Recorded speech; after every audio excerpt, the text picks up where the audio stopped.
साथियों नमस्कार। साथियों आज चर्चा फिर पश्चिम बंगाल पे। क्योंकि जो अभी तक का विश्लेषण है, अगर हम उसके बारे में समझते हैं, जानने की कोशिश करेंगे साथियों, तो बहुत कुछ ऐसा लग रहा है कि बहुत बड़ा परिवर्तन खाली बंगाल में नहीं पूरे देश के अंदर आया। वो क्यों आया है, कौन सा परिवर्तन है, उसके बारे में आज चर्चा कर रहे हैं साथियों। शुरुआत पश्चिम बंगाल से ही होगी हमारी, और इसकी अगर हमें मतलब पूरी तरह से इसको समझना है तो इस वीडियो को अंत तक आप जरूर देखिए साथियों, आपको थोड़ा मजा आने वाला है साथियों। हम बात करते हैं जब देश आजाद हुआ था, बंटवारा हुआ, आपको भी याद है, हमको भी याद, मतलब याद का मतलब सुना है, हमारे सामने तो नहीं हुआ। जो हमारी जनरेशन के लोग हैं, पुराने लोगों ने काफी समय पे सुना है, वो काफी लोग तो स्वर्गवासी हो गए होंगे और काफी होंगे भी, तो वो इस बात को समझ सकते हैं। क्योंकि तब प्रचार प्रसार नहीं था, मीडिया नहीं था, पेपर भी वही पढ़ते थे गिने चुने लोग, जो भी थोड़ा पैसे वाले उसमें प्रभावशाली होते थे साथियों। तो टाइटल जो मैंने रखा है इसमें कि मुस्लिम जो वोट बैंक है उसके मिथ्या को तोड़ती बीजेपी। ये कौन सी मिथ्या है और कौन सी मिथ्या को तोड़ रही बीजेपी, इसको इस वीडियो के अंक में समझने की कोशिश करते हैं साथियों। जब देश आजाद हुआ तो आपको पता होगा, हमने भी सुना है कहानियों में कि भाई कुछ लोग जो मुस्लिम थे वो उन्होंने मुस्लिम देश की मांग की थी, इस्लामीकरण बाद में बना दिया पाकिस्तान, तो पाकिस्तान दे दिया, बंटवारा हो गया। लेकिन कुछ लोग हमने सुना कि उनको वो यहीं रह गए, वो यहीं रहना चाहते थे। तो जो मुझे लगता है कि कुछ उस समय के शातिर जो राजनीतिज्ञ लोग थे, क्योंकि जिस प्रकार की राजनीति मैंने आपको देखा, साम दाम दंड भेद, कुछ भी है कुर्सी पाना है, तो मुझे लगता है कि उस समय के कुछ जो शातिर दिमाग वाले लोग थे उन्होंने जानबूझ के कुछ लोगों को रोका। क्यों? अपना कोर वोट बैंक बनाने के लिए, जिसका बाद में आपने देखा हो किस प्रकार से इसका जो है प्रसार और प्रसार हुआ है। कई ऐसे राज्य जहां पे इनकी भूमिका बहुत अहम मानी जाती है और मानी जाती थी मतलब, और इसका खेल बहुत लंबे समय तक चलता रहा साथियों। ये एक रणनीति थी। इस रणनीति के तहत जो है उनको रोका जाना और देश को सेकुलर बनाना, ये एक सोची समझी रणनीति का हिस्सा था। आपने देखा होगा साथियों कि अधिकतर, लेकिन मैंने क्या बताया, शुरू का टाइटल ये है कि इस मिथक को तोड़ना। आपने देखा होगा साथियों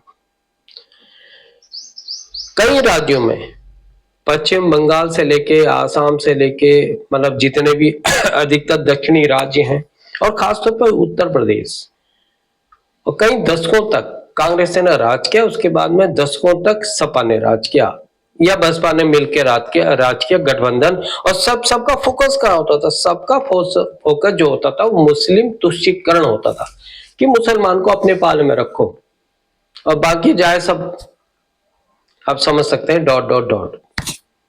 तो ये रणनीति के तहत मुझे लगता है कि ये सब किया गया। लेकिन मैंने आपको पहले बताया कि आप अगर देखेंगे, अभी आप देखिए जो बीच में 2014 जब से भाजपा आई है, भाजपा का पदार्पण हुआ है, यूं समझिए उसका एक तरह से नया जन्म हुआ है 2014 में, प्रचंड बहुमत। तो अगर उसमें आप ये देखेंगे कि कई राज्यों का समीकरण गड़बड़ा गया, जो बड़े बड़े पंडित थे वो सब, उनके गणित फेल हो गए। क्योंकि अभी तक क्या होता था कि आंकड़ों के आधार पर ही सब कुछ तय होता था, चुनाव का भविष्य।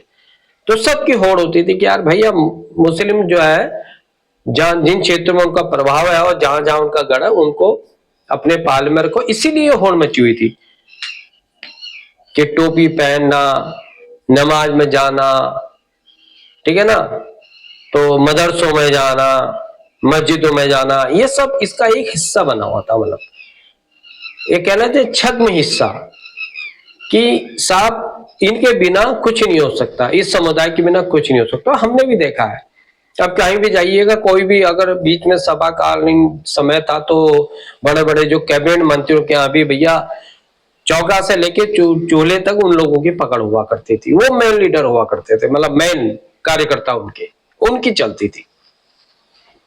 लेकिन 2014 में ये मिथक टूटा होगा तभी तो बीजेपी आई। और जहां पे 50%, ये 60%, समझिए मैं जो कहना चाह रहा हूं साथियों कि 50% 60% मुस्लिम बहुल्य क्षेत्र है। 2017 का चुनाव देखेंगे आप तो प्रचंड जीत उन क्षेत्रों से। ये नहीं है कि मुस्लिम मतदाता की वजह से भाजपा जीती, ऐसा भी नहीं है कि हिंदू की वजह से भाजपा जीती या मुसलमान की वजह से भाजपा हारी, ऐसा भी नहीं है। लेकिन ये मिथक को तोड़ने में बीजेपी धीरे धीरे कामयाब रही। और इसका परिणाम आज क्या है कि जहां पर 50% आप लगाइए, केरला को आप लगा के चलिए, वहां भी मौजूदगी है। और भी तमिलनाडु से लेके और भी कई राज्यों में, अभी हाल ही में बीच में देखा होगा असम के अंदर भी, मैं समझता हूं कि असम में भी इस समय जो है 33% से ऊपर मुसलमान समुदाय रहता है, परसेंटेज है उनका, मतलब। और अब मैं जो बताने जा रहा हूं उसको आप समझने की कोशिश कीजिएगा। अब मैंने क्या कहा कि मिथक को तोड़ते कई राज्यों में तो टूट गया है, अब बंगाल की बारी है। अभी तक जो समीकरण बताते थे, आप ये सोचो कि 50%, मतलब दो राज्यों में आपको बताता हूं, मुर्शिदाबाद और मालदा, दोनों में 50 से 60% के बीच में मतदाता है। जहां पे आपने देखा हो हुमायूं कबीर जो है बाबरी मस्जिद का ढांचा खड़ा करने वाला है।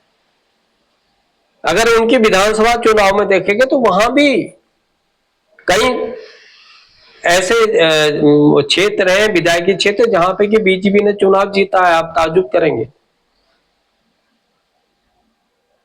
ये बहुत बड़ा उदाहरण है। इससे मतलब ये लगता है कि जो तुष्टीकरण का खेल खेला जा रहा था और बरसों से, कई दशकों से, वो बीजेपी ने धीरे धीरे तोड़ा। इस गणित को आप समझिए। बड़े बड़े राजनीति पंडित फेल हो गए। आप देखिएगा वो क्या हो गया, चमत्कार हो गया, कैसे हो गया, जिसमें उम्मीद ही नहीं थी। राजनीतिक दल चक्कर खा गए, क्योंकि उन्होंने तो फार्मूला तय कर रखा था ना, वर्षों से मौज मलाई खा रहे थे, इसीलिए शासन कर रहे थे, राज कर रहे थे। लेकिन हुआ क्या, इसकी अगर हम आज तुलना करते हैं, क्योंकि मैंने बताया पश्चिम बंगाल का चुनाव अभी आसाम में हुआ है, रिजल्ट तो 4 मई को ही निकलेगा। 4 मई को ही आपका बंगाल का भी निकलेगा, सभी राज्यों का इनका। लेकिन चुनाव में वोटिंग तो पड़ गई है। और जो आंकड़े बताते हैं वो ये बताते हैं कि बीजेपी कई राज्यों को जीत रही है, खास तौर पर पश्चिम बंगाल, जो आश्चर्यजनक किंतु सत्य है। उसके भी कुछ फैक्टर हैं, ये तो फैक्टर मेन है, लेकिन इसके सिवा भी दूसरे फैक्टर हैं साथियों। इस बार चुनाव सबसे पहले है कि बिल्कुल स्पष्ट रूप से, बिल्कुल ये समझ के चलिए कि बिना किसी भेदभाव के, बिना किसी डर के चुनाव होने वाला है, निष्पक्ष चुनाव होने वाला है। जिसमें सबसे पहली बात तो लगभग मैं समझता हूं कि 80 और 90 लाख के बीच में वहां के वोटरों का, जो उसके कोर वोटर थे पश्चिम बंगाल में, ममता बनर्जी के, टीएमसी के, वो कट के छट गए। क्योंकि जो भागने वाले थे भाग गए, दुबकने वाले दुबक गए।